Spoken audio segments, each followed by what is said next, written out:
Hello বন্ধুরা, সবাই কেমন আছো? আজ তোমাদের সাথে একটা দরকারি ভিডিও শেয়ার করতে আসলাম। আমরা তারাপীঠে যাই, তার ভিডিও আমি অনেকগুলো ছেড়েছি। তো এর মধ্যে আমরা তারাপীঠে একসাথে যখন অনেক লোক মিলে যাই, তখন প্রত্যেকটা বেলায় ভান্ডারার যেটুকুনি ভোগ দুদিনের, সেই সময়টুকুনি ছাড়া সবই হোটেলে খেতে লাগে।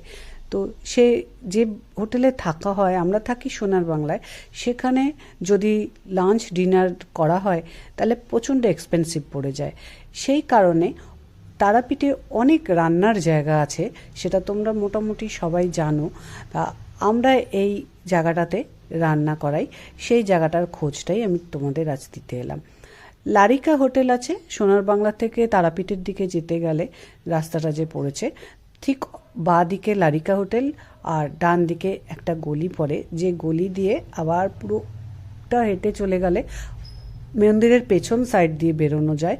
অনেকটা বড় গলি, ওখানেও অনেক হোটেল আছে, আর এইসব রান্নার হোটেল আছে।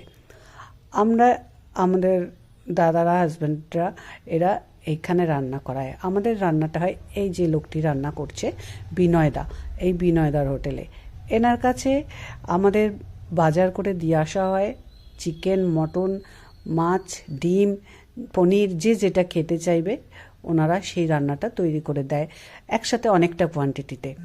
আর যদি কেউ ভাবে যে ওখান থেকে রুটিটা নেবে, তাহলে রুটিটাও নিয়ে নিতে পারে।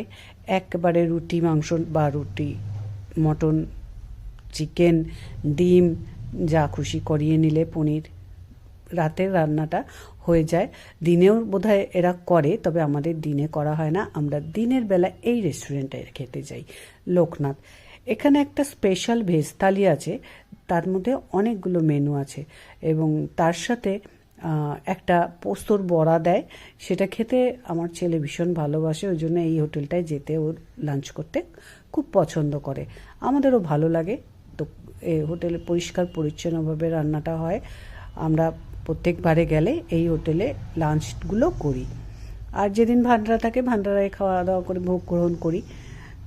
আপনার যদি এই ভিডিওটা দেখে সুবিধা হয়, এবং যদি মাঝে মধ্যে গিয়ে থাকেন, জায়গা না খুঁজে পান, এখানে গিয়ে দেখতে পারবেন, খুব ভালো লাগবে।